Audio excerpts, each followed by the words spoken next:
Machiegni nya kwaramoga jong'ero ke chenro mar migago ageno ni odiochiengi dhi e yorno makare kendo yudo gweth e chenro mar injili kalo ma oserumo gi sani. Arwaki chenro ni kamoro ma intiere nyalo tudri kodwa namba mar 26600 kata Twitter marwa @RamogiTV @JamesOpondosina ki inyisowa pachi ka wabro bedo kwa limo kor gwenge duto ka ong'iyo gigo matimre kamoro amora. Machiegni to mokwongo magi weche momiyo pek odiochiengni ma kawuono.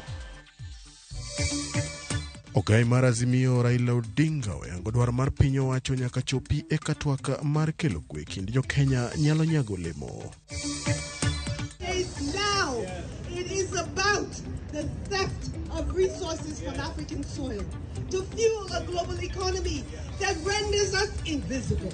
Oganda Jo-Kenya nyo bago ng'anyo e log tich mar agulu matayo weche omenda koting'o hola madhine pinje maoko IMF kagise kuom kelo midhiero masani chando Kenya. Tumechukua hiyo miili miwili ya watu ambao wameuliwa. Ng'ombe 50 imepata kuibiwa. Joku jamni ochielo ma onego ji ariyo kendo yombo gi jamni 50 e gwenge ma Losukuro, Baringo South.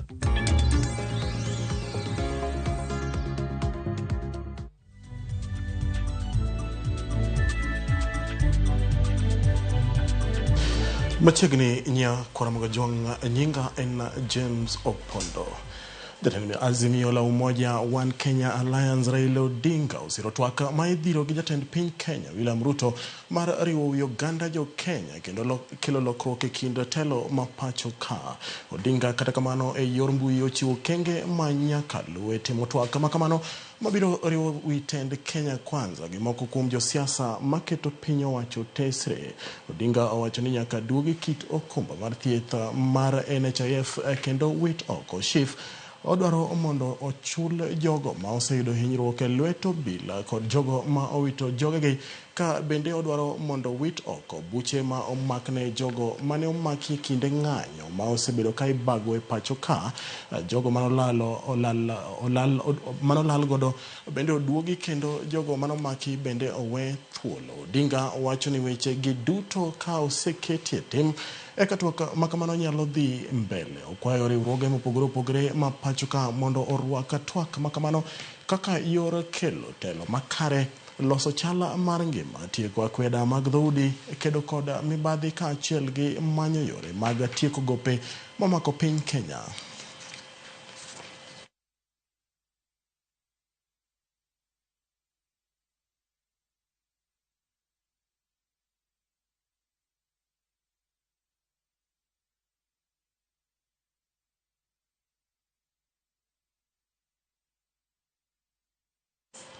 Governor Masiaya James Orengo ramoni onge kaka kwetho maketo sirikal tesre nyalo tiyo kod piny owacho mar William Ruto. Koloso ewi wach chugo piny owacho monywando oganda Jo-Kenya, Orengo ramoni jala manikod nyalo mar loko chal mar Kenya en mana Raila Odinga kendo ni Raila ok owinjo yie mar tiyo kod piny owacho ma osenjaore. Okoni riwruok kod Ruto biro miyo oganda wigi wil kod kedo ma ODM osekedo ne telo makare pacho ka kendo lero ni ok obi yie mondo ODM one kaka andhoga kendo ni ma oganda owuok ka dwaro lokruok.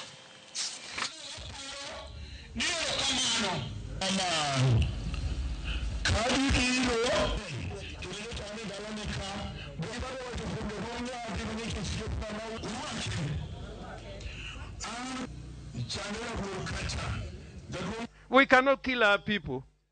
And the time when we are mourning them, we are looking for officers. That cannot happen.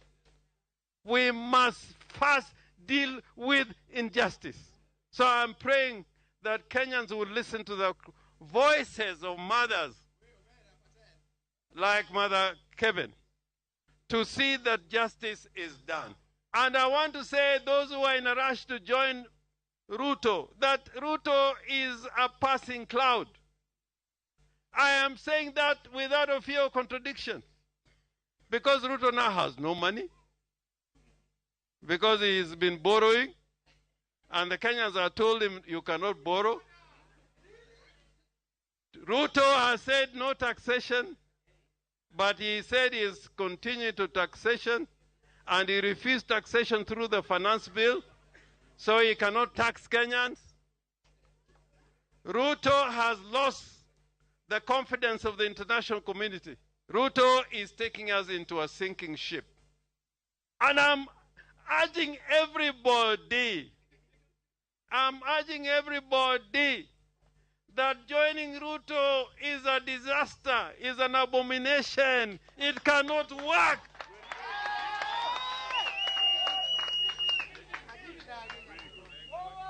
And nobody is going to tell us. When we are saying Ruto must go, when we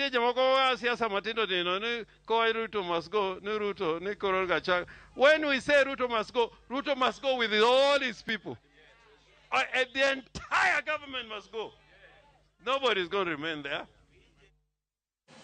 Ka wadhi nyime wayudo ni oganda jo Kenya nyo bago ng'anyo e log tich mar agulu matayo weche omenda koting'o hola madhine pinje maoko IMF ka gise kuom kelo midhiero masani chando Kenya. Jo Kenya go mane wuok e bombe mag Washington, Maryland gi Virginia nokwedo mokalo IMF kuom dino itgi ne chandruok ma hola ma imiyo Kenya kelo ne jopiny e kinde ni mapek mar ngima oidho ka jo Kenya mamoko bende wito ngimagi. Nying jogo ma osewito ngimagi e kinde ma jo Kenya osebedo ka ng'anyo pacho ka ne gindike oboke mane giting'o gidwaro mondo IMF ochul familia mane jogegi owito ngimagi ka jogo mane oyudo hinyruok bende chwalnegi kony mar thieth.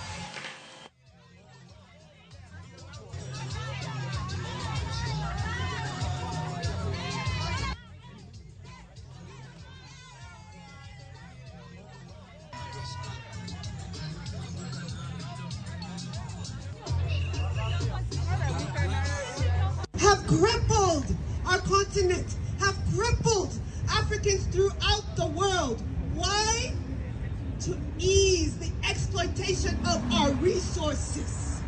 Because from the days of the slave trade to the days now, it is about the theft of resources from African soil to fuel a global economy that renders us invisible.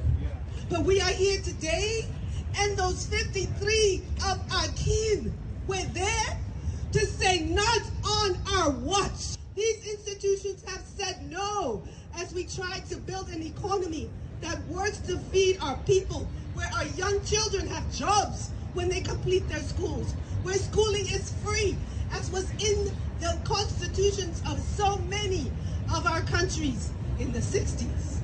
But yet slowly, the privatization of education, the privatization of healthcare, the privatization of telecommunications and all essential services, because of the IMF, because of the World Bank, but also our governments that have been complicit in letting them do their bidding. We are not making our president any less culpable, because this is a collusion.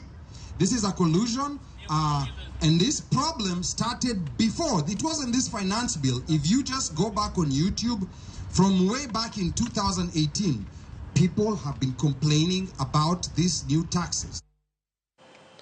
Yeah, koro mogojuang jojensi koro ongawe gidhi kode nyime bro no kaka bro chalo juma manyien ka wadhi nyime yudo ni ji ariyo otho ka ng'ato achiel oyudo hinyruok bang' jokuo jamni monjo gweng' ma Nosukuro, Baringo South kendo kwalo jamni mohewo 50. Ji ariyo go mane ochwade gi magina kendo wito ngimagi kanyo gi kanyo ne gin moko kuom jokwath mane omonji e kinde mane gikwayo jamni. Ringre jogo mane owito ngimagi ne okwanyo odiochieng' ma nyoro bang' menyo ma osekawo kinde e bungego. Obila nobedo gi pek mag menyo e bungego ka jokuo jamni pod ne rakore kodgi. Monj makamano nobiro kinde mag gwenge makono pok obedo gi monj mag jokuo jamni kuom dweche 6 mokalo. Ringre ne jogo mane owito ngimagi ne ochwal e kano ringre ma Kabarnet.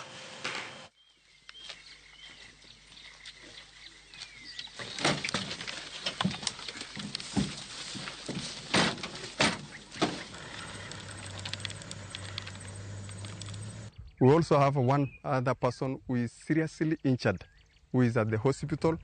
Animals have been stolen through robbery with violence. A number of 50 animals have been taken away. So as we speak now at Nusukuro, we call upon the government to act swiftly to ensure that the lost animals are recovered, and also go for the bandits who have been terrorizing the community every now and then. Tumechukua hiyo miili miwili ya watu ambao wameuliwa. Ng'ombe 50 imepata kuibiwa, ilikuwa 65, lakini zingine zilipata kurejeshwa. Hao wenye wanauliwa saa hii ni hao wenye wanaitwa GNC. Hao watoto wanauliwa na wanajitafutia mali, wanajitafutia rasilimali, wanachunga mifugo yao, wanaendelea kuuliwa kila kukichao. Full disarmament ifanyike na watu warejeshwe makwao. Kwa hivyo ile nataka niambie serikali wajikokote na kutafuta namna ya weka mkaso mambo ya usalama ya hii watu.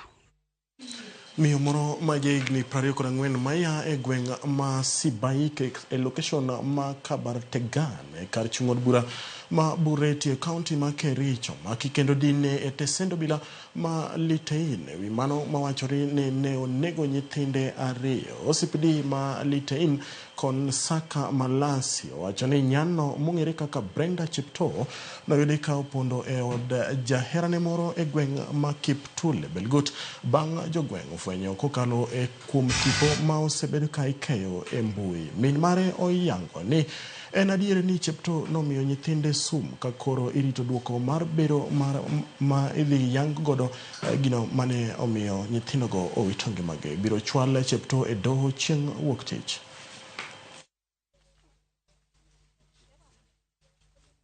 Friday akapotea na watoto.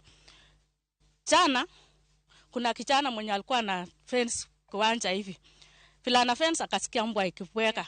Akakuja tu, vile amekuja akatazama ni mtoto amekuliwa na mbwa. Ni kijana na msichana. Hatukuelewa ya kwamba ni wawili. Vile maaskari waliingia wakatoa mwili wa kwanza ikapatikana mwingine chini. Jana jioni nikakuja nikaitwa hapo Ngaina Road. Nilikuwa nafanya kazi Ngaina Road. Nikaitwa na nyumba 10. Akaniambia kuna maneno imepatikana kwako na kuna mtoto wako nyuma ya nyumba yako. Mimi kukuja nikaangalia kijana amekuliwa na maumbwa. Siku ya leo mwendo wa saa 3 asubuhi tukapata habari kupitia kwa raia mwema huko Kabianga mahali naitwa Kaptule, ambaye alikuwa ameona kwa mitandao kuhusu kutafutaji wa mama ya watoto hawa, na akapeleka mama huyu kwa kituo cha polisi cha Kabianga, ambao Kabianga wakatufahamisha na maafisa yetu wakaendea na wakahakikisha kweli mama ya watoto ambaye kwa jina ni Brenda Cheptoo alipatikana huko, na kwa sasa hii ako kizuizini. Tunaendelea na uchunguzi.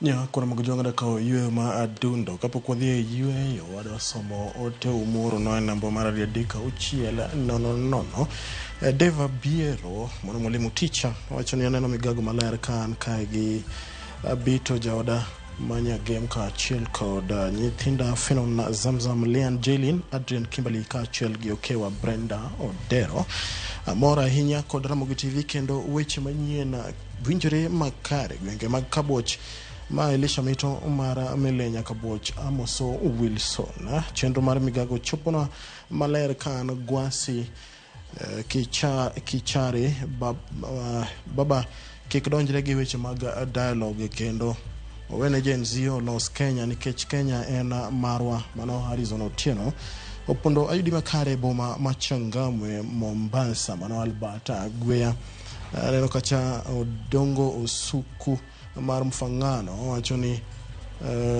Ruto ok dhi maber gi jopiny aneno migago maler kan Kaboch Vintoni Aching ogik aneno kacha Odongo Osuku mar Mfangano ka seso motene mare kata Ramogi TV lero maratari weche mitputu mano Onyango Dunga nyakon mgojong wakayo ma dundo kikilo bor Sketch pod wan kod weche mathoth.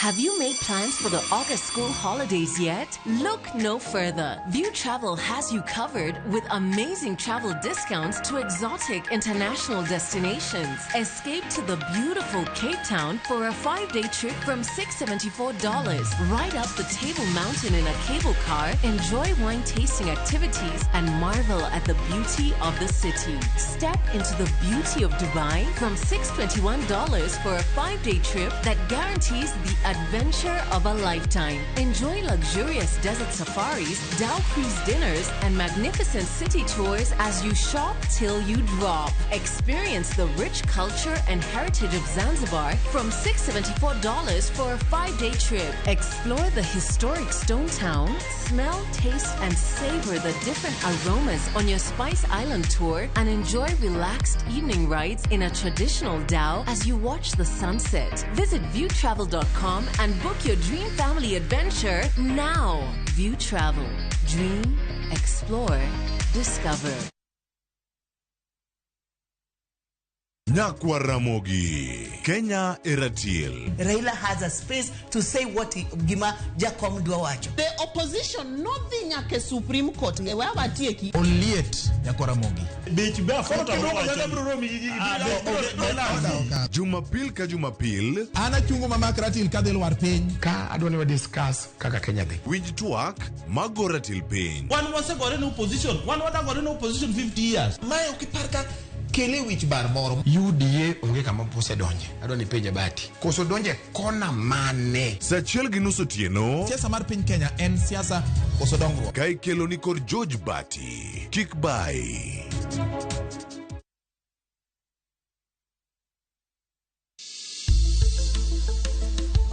Ngimawa en gima duong' moloyo. Onego beni wang'eyo kaka wadak, korka chiemo, exercise, nindo maber. Wakelo ni achiel kachiel lakteche man gi lony mar arieya e weche ngima dhano. Kikwa discriminate ne joma nigi ndulume to tikwa pandgi to ng'eyo en teko. To kodok korka ngima mar del, bedo gi ng'eyo nyalo kelo lokruok maduong'. Wacho ni kendo Ruth pile ni e penj laktar kaindi chiemo watiyo godo mondo wageng tuoche. Wabiro wuoyo gi ji e yo mabiro mulo chunyi kendo miyo pachi yawre. Obwongo gi del gin ga gigo motimre nade moriwore. Koro gimi pidho obwongo mari luwore gi gino mipidho dendi. Riwri kod Ruth Otieno e penj laktar. Wuok tich nyaka tich abich saa 12 odhiambo mane Ramogi TV. Penj laktar. Ngima en mwandu.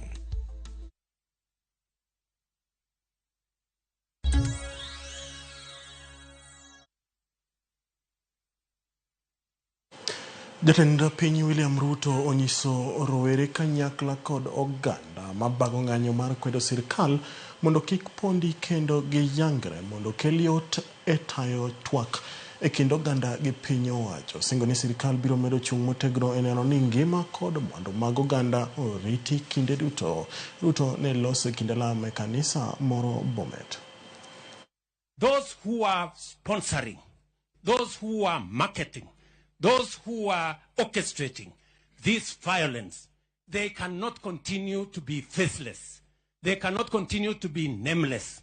They cannot continue to be formless. They cannot continue to be anonymous. Let them step forward and tell us, what is this violence going to achieve in the Republic of Kenya? And what is their plan beyond this violence? Watuambie hii fujo, maandamano ya fujo, maafa ambayo inaendelea, ile uharibifu ya mali, ile mali watu wanachomewa, hiyo mpango yote itafika wapi na itasaidia nini na itasaidia nani?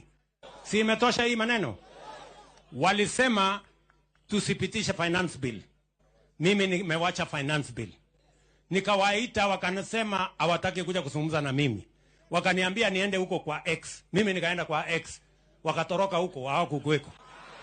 Wakaniambia tuitishe mazungumzo. Nimeitisha mazungumzo, wamekataa. Nimewaambia wanaendelea kusema wao ni faceless, wao ni formless, sijui wako nini. Mimi nimewaambia sasa, my friends, you know, I have given a chance to everybody to say whatever they want. You know, it cannot continue like this. Ka wadhi nyime wayudo ni riwruok mar jopuonj mar Kenya National Union of Teachers Granat oroko kang' ma jatend piny Kenya William Ruto kawo mar gwelo Julius Migos Ogamba kaka jatend migawo mar somo kata kamano ginyiso Ogamba mondo obed motang' kaluwore gi midhiero ma sani okwako piny Kenya. Jagoro mar NAT Collins Oyu onyiso Ogamba mondo onyis kit telo makare kendo okel lokruok e sekta mar somo kendo nyaka otim ikruok makare kapok odonjo e migawo no. Oyu ne wuoyo kinde romo ma ibago higa ka higa e sikund primar ma Nyasanda sub-county ma Ugunja kama ne gijiwo Ogamba mondo bed thuolo mar somo paro mar neno ni ochopo dwach jo Kenya sekta mar somo kendo tiyo makare ne jopiny.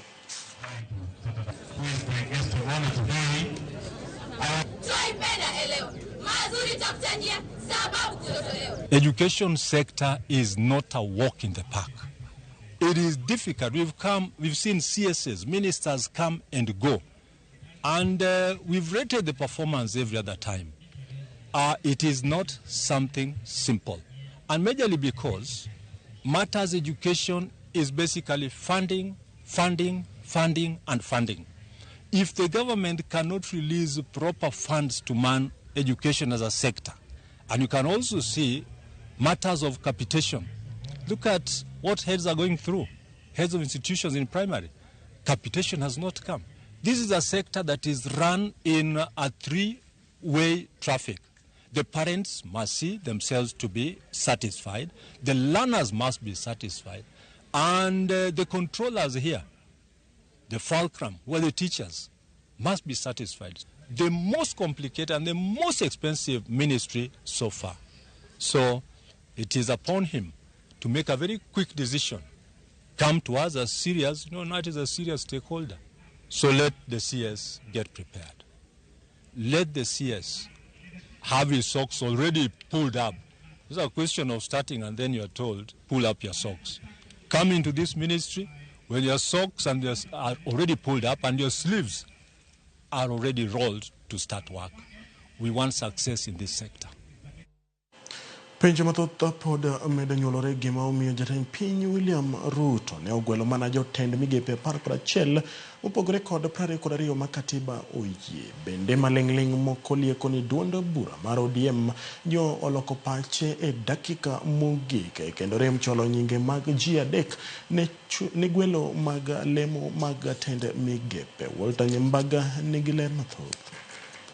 I nominate the following first batch of 11 individuals for consideration and approval by the National Assembly for appointment as cabinet secretaries. Bang' jatend piny William Ruto timo gwelo mar jotend migepe 11 kende ma auchiel kuomgi ne gin mago mane othicho oko e lemo mag tend migepe moting'o Profesa Kithure Kindiki, Alice Wahome, Aden Bare Duale, Soipan Tuya e kin mamoko. Penjo mathoth koro medo nyuolore gimomiyo William Ruto de nyal kawo okang' mar chako mana gi ji 11 mopogore kod ji 22 kaka motelo.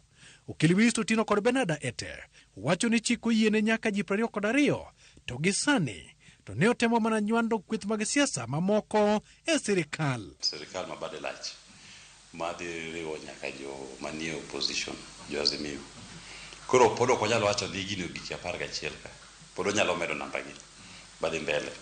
Kada bacho 22 makatiba wacho cha. To ang'e jok ma Ruto oseyiero kore. Kichwageno ni jok moko madhi biro ka dhi wuok Azimio. Magi timore bang' maling'ling moko nyiedho ne duond bura mar ODM nyong'wony e list mage mag ji adek e dakika mogik kendo loko pache wendho machiegni gi sirikal. Sirikal masani yudo skwet kowuok kuom jo Kenya to kod jotelo mamoko. ODM chal maneno ni gin gi opportunity gi nafas e siasa kae mar donjo e sirikand Ruto. To an gima wacho ga ni donjo e sirikand Ruto no onge ber moro amora madhi bet. En mana hinyruok gi lal midhi yudo iye kanyo. Koro samoro jo ODM paro ni gima tin gidhi bedo gi ber moro. To ber ni ok en bedo ber mar jopiny. Maybe ji adek ma jakombo tero nyinge gi malo kuro. Ibodo ka samoro Mbadi dware, Joho dware, Oparanya dware, Junet dware, Wandai dware. Koro oketo tula, ugorunu wegi. Yiero manyocha jatelo manyoro jatelo kendo no yiero godo ji 11 ni omedo mana wang'o iwa kaka jopiny nikech o recycle nwa okelo nwa kendo jogo manyocha ne wang'o iwa manomiyo okwadwar tende momiyo nyocha nowacho ni mondo en bedo odhi dala. Nyalo bedo ni thuolo mar duond bura mar ODM goyo breke donje sirikal emomiyo Ruto odhi nyime kod chwalo nyinge 11 ne od bura mondo podhi kirito kapo ni ODM nyalo biro loko pache kind duond buche mamoko. E kinde ma duond bura mar ODM bende oket nyakaka kod duond buche mamoko Azimio mowacho ni ngang' ok ne gisir parono. Koro sani jakom oyudore kuma tek nikech nyaka obalance jok madhiere ni wadonje sirikal gi interest mar jopiny.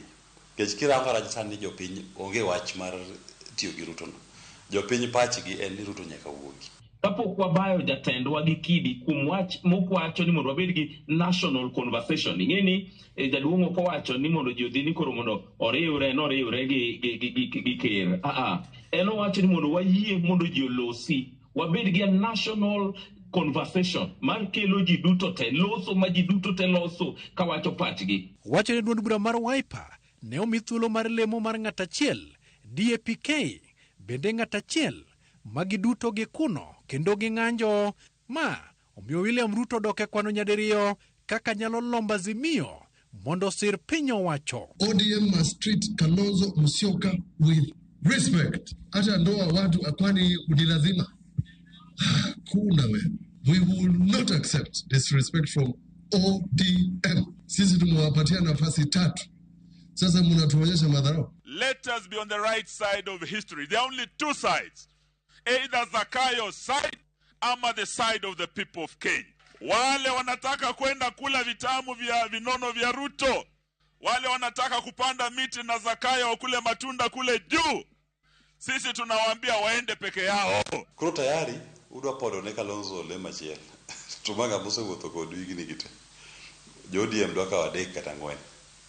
Dong tayari gidhi chako gore kae dikind gin giwegi. Okil Willis Otieno lero ni jotend migepe moduoki nyaka koro chak ter kendo go kogno kod od bura mondo podhi ni mar ne giwito singruok mar chamo muma e kinde mane William Ruto oriembo gi ok apisi. Sama ne Ruto chung bolando no oriembo gi tich ne gibedo discharged kuom oath mane gikawono. Kiapo mane gichamo no nosegolgi. Sigo mane gichiwore no nosemagi koro. Nitie jomoko mokwadwa no bed recycle. Mago jomoko wadwar makokelo gi to kendo wabra dok e ng'anyo motegno. Koro wang'ni ok obi bedo kata ni en wach ma jo Gen Z. Wang'ni ji bro ng'anyo ji duto te. Walter Nyambaga, Ramogi TV.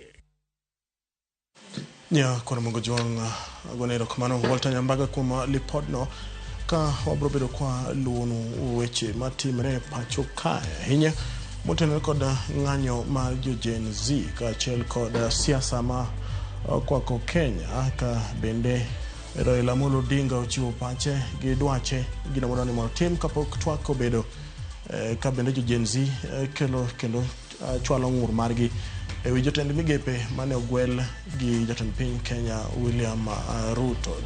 Jalup jatend piny Rigathi Gachagua bende owuoyo ka Chris Owino bende luono alipodno koto sachiel gi sadek ne kuna mgajwango magi duto wabro bedo kwa setedo mwa osechiek ka wakelo ni chenro magwa mag saa achiel gi saa ade merikoda odiochieng' makare nyinga en James Opondo jo makatwenga jo ringa kujwach mochipa kamano mauntiere merikoda odiochieng' makare.